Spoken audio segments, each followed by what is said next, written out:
The name of this presentation that I put together is You Hold the Power in Your Fingertips to Change Your World.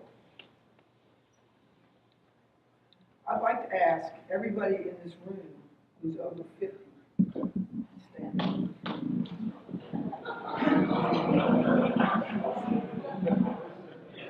Look around. Everybody look around. Okay, you can sit down. I'm standing up, by the way.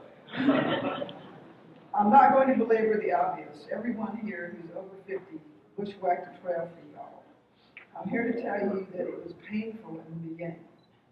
Every one of us mapping nerds were feeling their way along, trying to get the software acquired, then installed and running on computers, digitizers talking to computers so we could create data, and plotters talking to computers for output. People trained in how to administer and run the software, and then the creation of or ingestion of digital data. The systems administrators and IT people were as inexperienced as we were, and at times didn't make the task any easier.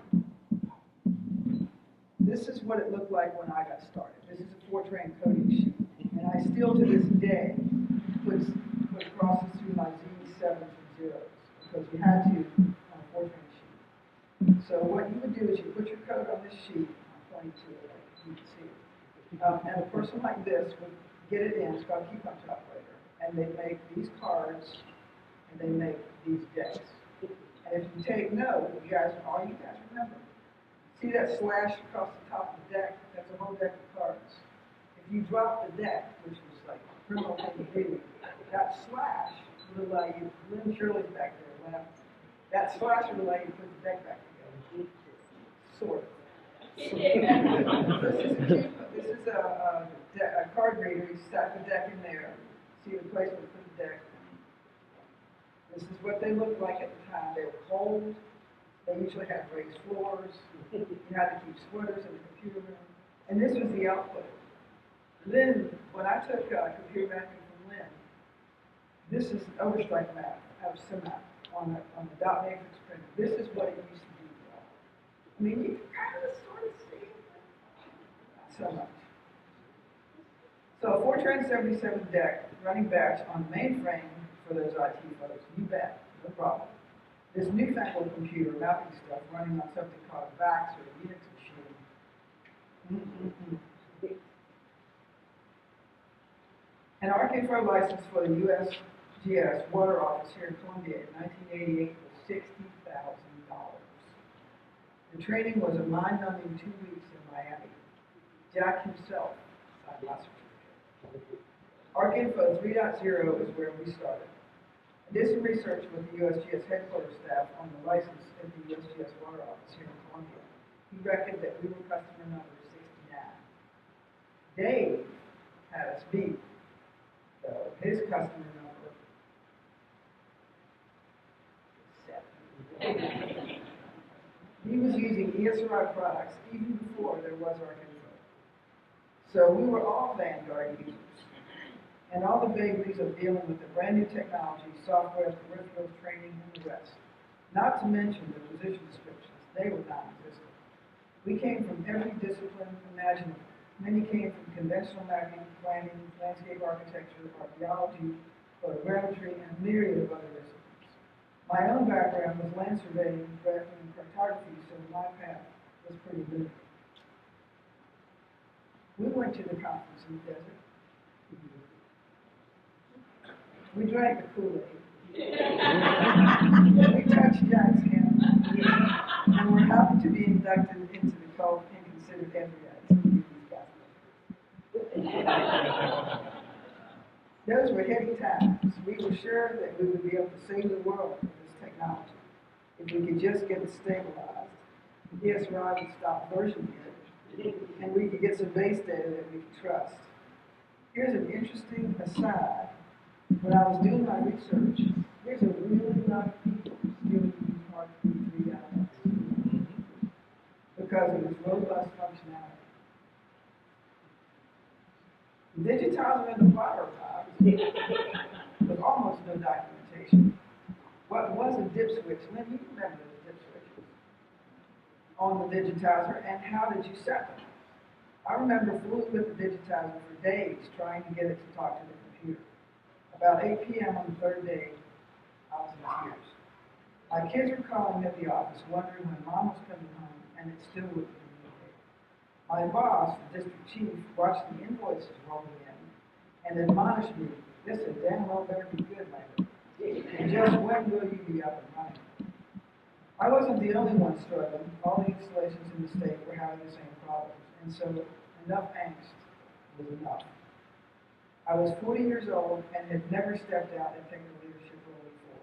It was out of sheer frustration that I called about 10 colleagues and we got together over the DNR office on the Brown Street. We decided it would be best to collaborate to help each other get this technology going rather than poke around in the dark individually. Once folks in the rest of the state heard that we were putting together a mutual support group, they were in, and the Arcing for the User group took off like a shot. After we had a lot of communication and contact info for everyone, we started to collaborate and getting things done. It's much better to have colleagues to commiserate with than leave alone in a darkened office on the 6th floor of the federal building at the corner of Assembly and Laurel Streets, with hungry children calling up money for suppers.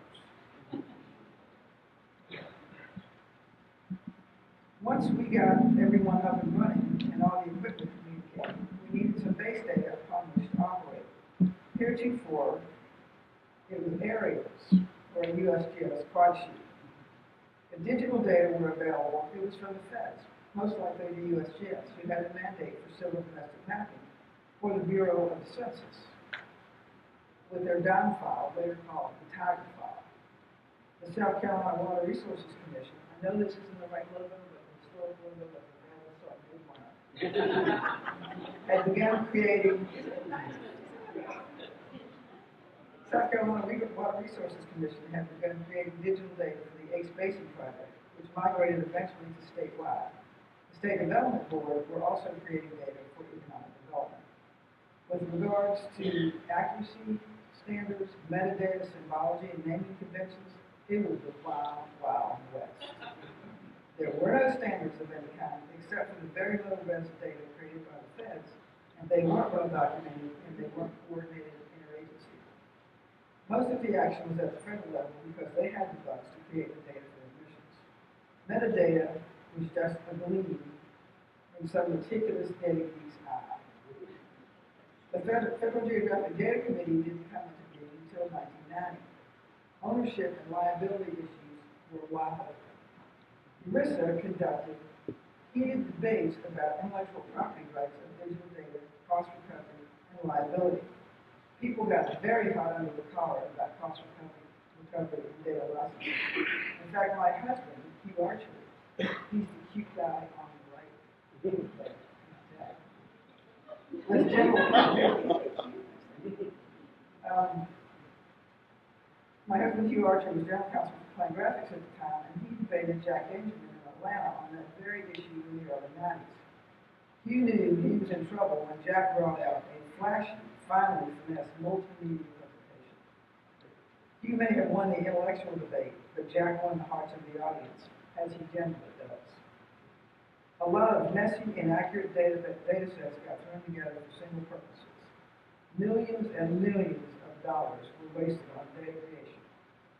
But I get ahead of myself. The first conference, as Kat said earlier, was in October. That 25 years ago. That is considered a generation. Lynn Shirley had the original registration forms for all the participants from the '89 conference. I couldn't believe every one of them. I saw my own little handwriting there.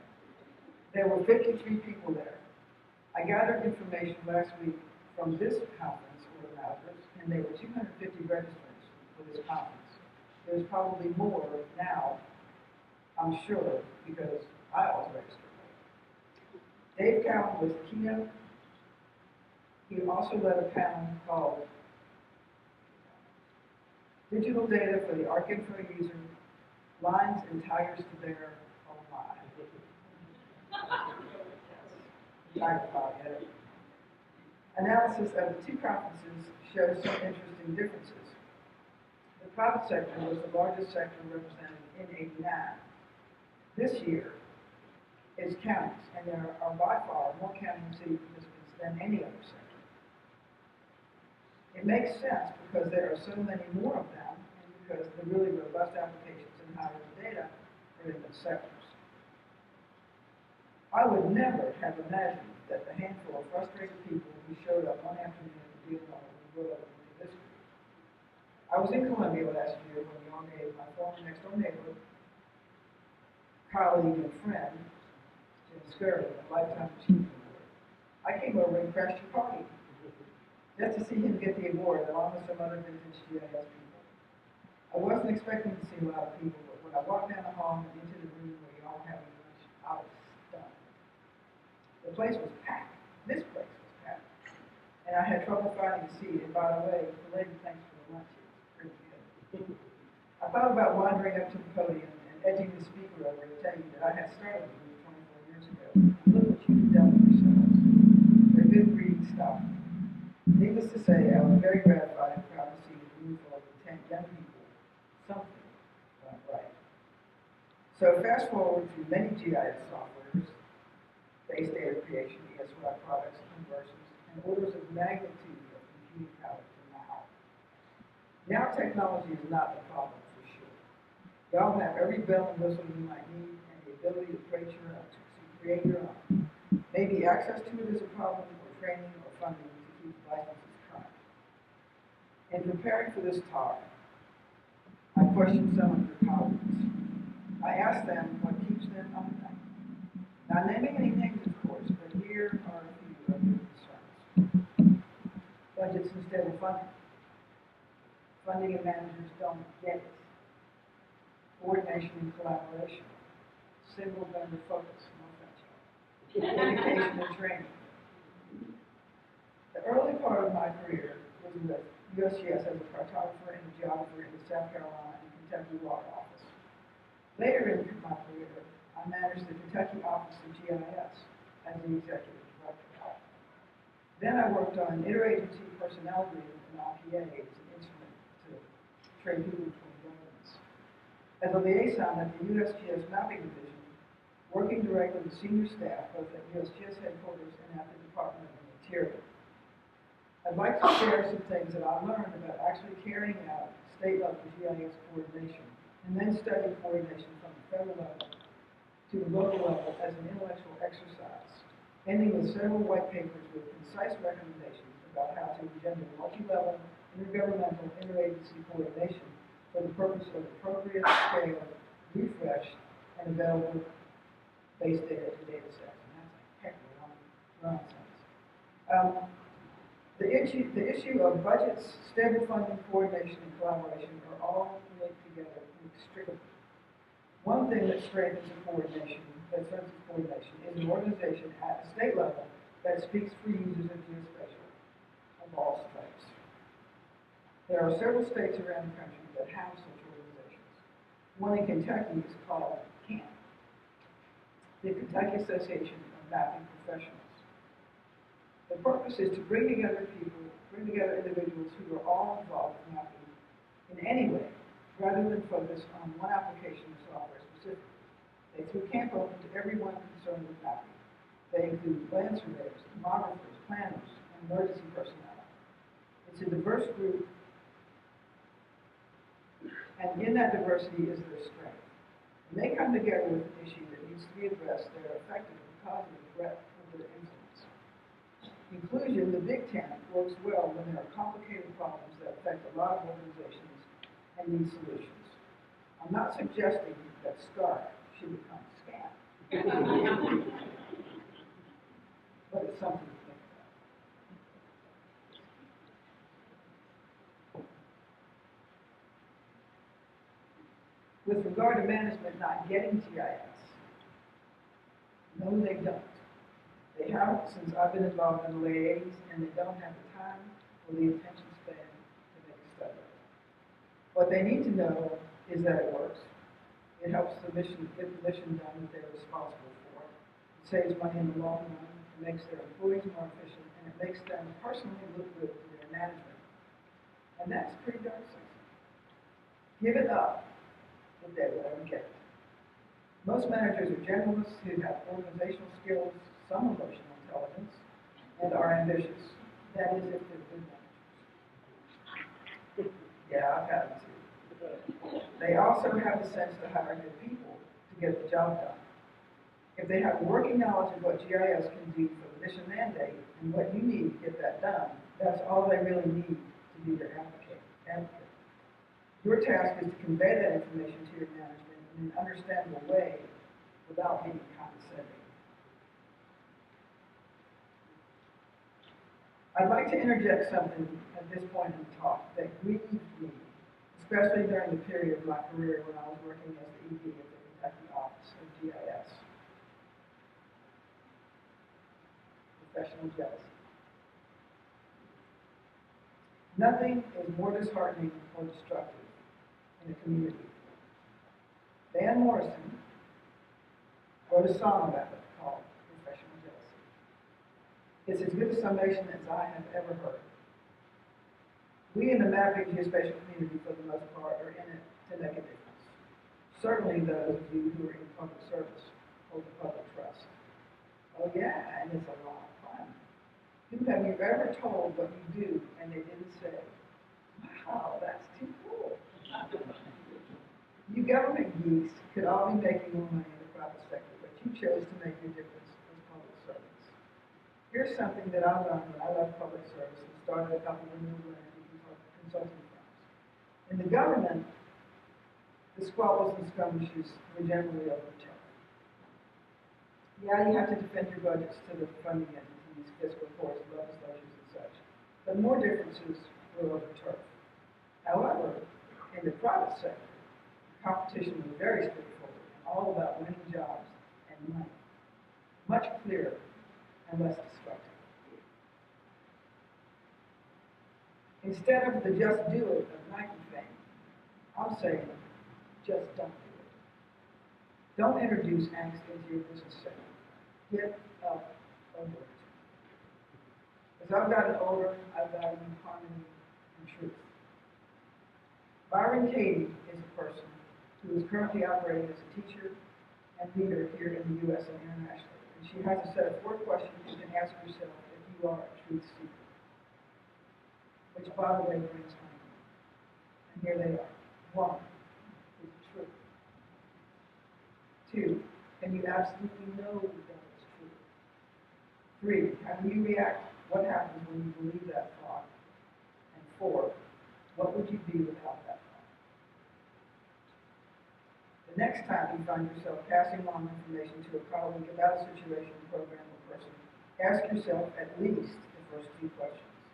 And then ask yourself, what is to be gained by passing along that information and how your information will affect the person and your work? Nothing is more destructive than people spreading information with malicious intent. If we operate in a community and we care about the progress of that community and the individuals who make it up, it's worth thinking about this. Getting back to budgets, funding, and coordination. Work. There has to be an accepted common goal to work toward. Every one of you has a mission and you have data needs to meet that mission. Much of the data that each of you need is common. Some of the work that I did in Washington involved looking across every governmental entity below the federal level and what their function was. Then we looked at what geospatial data they need to do what they do. Then we get right back to the framework NSDI data needs that the feds came up with in the early 80s. Yet again, but at different resolutions. Geodetic control, imagery, elevation, transportation, hydro, governmental units, and parcels. If we trace the functions from the federal level down to the state, county, local level, they're essentially the same functions, using the same thematic base data. This holds true everywhere, not just in South Carolina or the U.S. And so, cooperation and coordination is critical to our missions and our budgets. So why don't we? Probably mostly because we've got our heads down and we're focused on getting our mission right. If you need to be successful as a collective, let's say the state of South Carolina, it can't work like that. Some Some group of you has got to get up to the 10,000-foot level and see what's common to all of you. Once you decide on what that is, by whatever means you get there, then you can begin working on the collaboration and coordination that it will take to get it done. Let's take imagery as an example. The cities needed a 6-inch res per gutter. Suppose all the entities who need that data, which would be everyone, came together and agreed on standards, res, refresh, distribution, and the rest, and developed a funding model that spread the cost equitably. The cost to each entity would be minuscule. Lots of reasons not to: legacy data, licensing, ownership, refresh rates, resolutions, access. Every one of those issues can be solved. One of the biggest successes that I had in Kentucky was to line up a 4-way partnership with 3 federal agencies and the Kentucky legislature for statewide workload management. The legislature could not bear to lose a 3-1 federal match for the project. Most funding entities cannot. Another of the difficulties is that the data everyone wants and needs is at the county and city level. Although for small-scale applications, these data would need to be generalized. For the most part, the physical entities of the jurisdiction funded the acquisition of the large-scale data and frankly don't care who else needs it. The argument can be made that with partnerships, the cost of data acquisition could be greatly reduced by entering into intergovernmental agreements for data acquisition and maintenance. The vagaries, like interlocal agreements and such, can be working through, but no legal or technical difficulties are impossible. It will take political will. If it takes a business plan to make the case, they're thick on land and easy to access. All it will take is a clear vision, a committed group of people, and determination to make it happen. Now, I need to hand out some accolades. USGS sent me through the geography program at USC. If it hadn't been for the likes of Dave Cowan, Lynn Sherman, John Jensen, along with a host of other geography professors at USC, I wouldn't be standing here. I was 35 when I started the geography degree and 44 when I finished. They encouraged and mentored me every step of the way. I know they seem like hometown boys, but when those guys go out in the big world, they're a huge deal. If they were to put all the stuff on their glory walls in a pile, it would probably fill up the dump truck. Dave and Lynn turned out what was known as the GIS Mafia in the early days of GIS. We seem to be everywhere. They themselves and some of their students have made a huge difference in the discipline of GIS here and around the world. If they were standing up here right now, I'd give them a boot. I'm honored that you asked me to come speak to you today. This may have sounded more like a commencement speech, but so be it. At 65, I can pretty much say what I want. And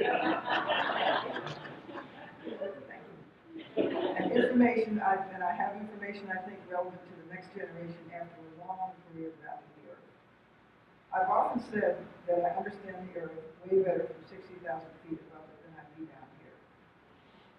At turns, my career was trying and emotionally wrenching, but rewarding beyond my wildest dreams. I would not have envisioned sitting with and being heard by the best geospatial minds of the federal government on the framework working group to find what data themes were necessary for the nation as a young punk cartographer with USGS board. But it taught me something that I can hold my own in any company. Or sitting on the Mapping Science Committee at the National Academy of Science. Or winning the John Wesley Powell Award for my work with intergovernmental geospatial coordination, the same year that Microsoft won it for their Terra server. Talk about humble. I'm glad I chose mapping as my application. Normally, when I keep emails or letters to people, there's only one word that I capitalize: Earth. I chose my work because of my love for nature and the environment. If you think you can't change your world with your work, here's a synopsis. Think about it. There's a contentious issue that involves some activity that will affect an area on the Earth. You have the data, scenarios, and models and methods available in your shop to address the issue. Your science is documented and your models and methods are tried and trusted. You run and calibrate your models and scenarios, and you plot out the results in beautiful, living color. What will happen if the activity occurs is before you for all to see. Now, here's the good part. The contentious group gathers around a conference room table, and your map is lying on the table for everyone to see. If a picture is worth 1,000 words, a well-wrought map is worth every word that it is. That's why I did what I did, and I did it for a long time. That's the moment of revelation when someone can see the unarguable facts right before them. That eureka moment is when intelligent minds get changed and things begin to happen. Politics aside, but they'll never forget that map, and it will be referred to over and over again as a point of fact. This is some work that was done in eastern Kentucky. And you don't get to see surface mining because it's so far away. This is vertical change detection. There's whole quad sheets in Kentucky that look like mesas. They take the top of the mountains off and push it down in the valleys. Headwaters and streams disappear. One of my parts of detection. Here's an example. The ozone hole in the Antarctica. All of us know this. It made 50 nations come together and severely restrict CFCs based on visualization of an atmospheric phenomenon. Political infighting ceased and actions were taken. It will take 50 years for it to heal, but it's healing. You can change your world. You're fully equipped. It will take your intellect, your talent, and your heart. Dave and Jim and Lynn and a plethora of other venerable geospatial folks have or are getting ready to hand it over to y'all.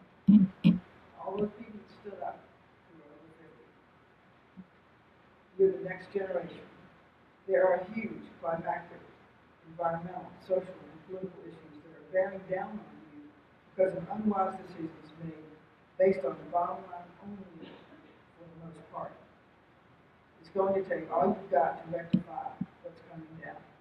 But obviously, I'm an optimist. I have children, and they have children. As I look around at your beautiful, earnest faces, I have heart.